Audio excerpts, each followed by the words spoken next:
अब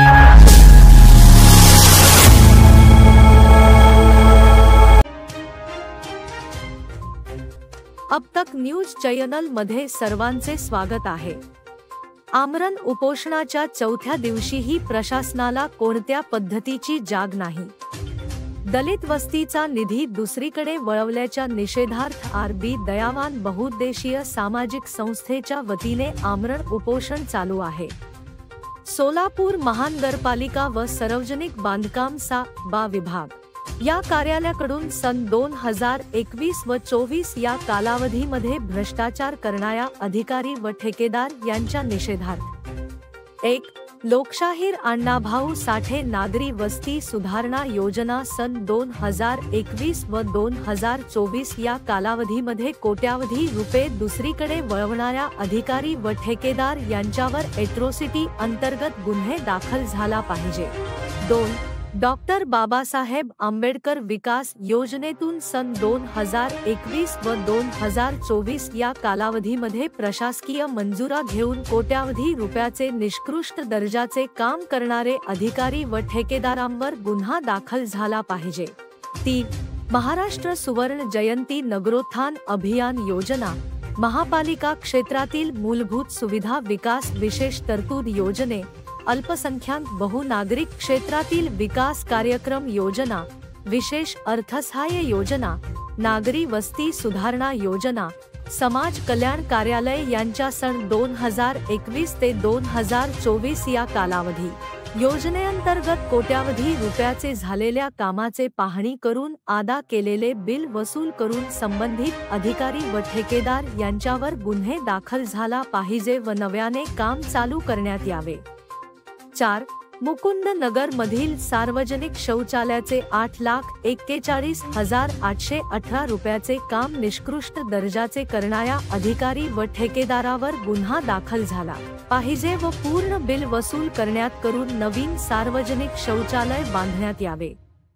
5. वरील सर्व योजना अंतर्गत सोलापूर महानगरपालिका व सार्वजनिक बांधकाम विभाग या कार्याकडून कोट्यावधी रुपयाचे चालू असलेले कामाची पाहणी करून संबंधित अधिकाऱ्यांचे सखोल चौकशी करून कामाची पाहणी करून बिल अदा करण्यात आलेल्या मक्तेदाराचे बिल वसूल करून मक्तेदाराला कायमचा ब्लॅकलिस्ट करण्यात यावे व संबंधित अधिकाऱ्यांवर गुन्हा दाखल करून निलंबित करण्यात यावे।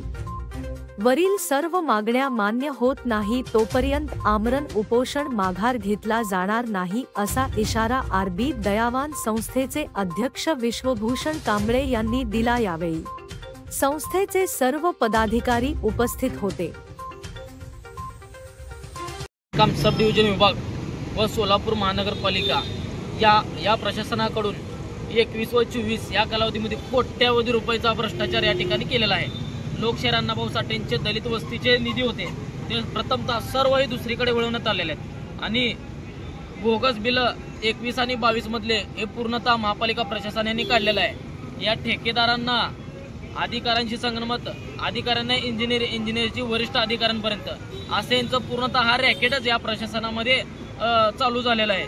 त्याच पद्धतीने 21 व 24 या कालावधीमधील जे पहिले 21 आणि 22 मधले 33,66,00,000 रुपये जे होते ते लोकशाहीर अण्णाभाऊ साठे सर्व कामं दुसरीकडे वळवण्यात आलेले आहेत व त्याच पद्धतीने मूलभूत सुविधा नगरोत्थान दलित वस्ती सुधारणा योजना व महापालिकेचे कमीत कमी 12 ते 13 जे योजना आहेत हे पूर्ण योजना हे दुसरीकडे वळवण्याचं काम महापालिका प्रशासनाने केलेले आहे। त्याच पद्धतीने एका कामाचे 2-2 निविदा या महापालिका प्रशासनाने काढून बोगस बिल करण्याचं काम या ठिकाणी महापालिका प्रशासनाने केले आहे।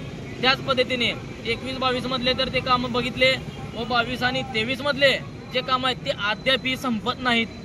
जे परिसरामध्ये 1 ते 26 प्रभागामध्ये जर फिरलं तर पूर्णतः हे काम अजूनही चालू आहेत। त्याच नंतर 23 आणि 24 या कालावधीमध्ये कोट्यावधी रुपयाची प्रशासकीय मंजुरी घेण्यात आलेली आहे।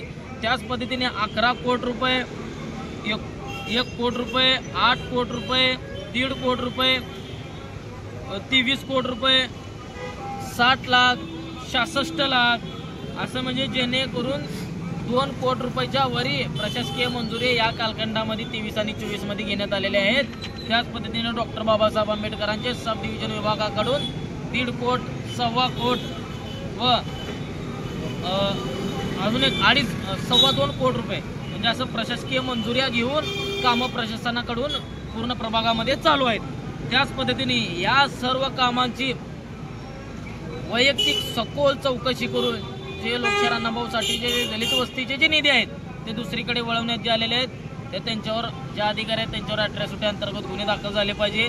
जे बोगस बिलं काढण्यात आलेले आहेत त्याची संबंधित त्याची पाहणी करून त्याची सखोल चौकशी करून त्यांच्यावर संबंधितांवर गुन्हे दाखल करण्यात यावे.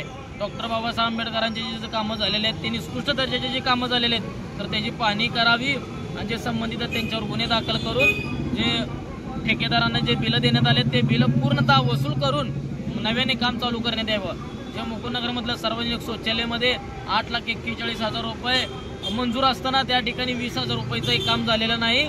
ते ही काम पूर्णतः ठेकेदाराकडनं बिल वसूल करून नव्याने त्या ठिकाणी सार्वजनिक शौचालय बांधण्यात यावं. हे आमच्या सर्व मागण्या जर मान्य नाही झाल्या तर हे आमचं जोपर्यंत आमचं मागण्या मान्य होत नाहीत तोपर्यंत आमचं अवमरण उपोषण हे चालूच राहील असं मी प्रशासनाला इशारा देतो आणि या ठिकाणी थांबतो. धन्यवाद.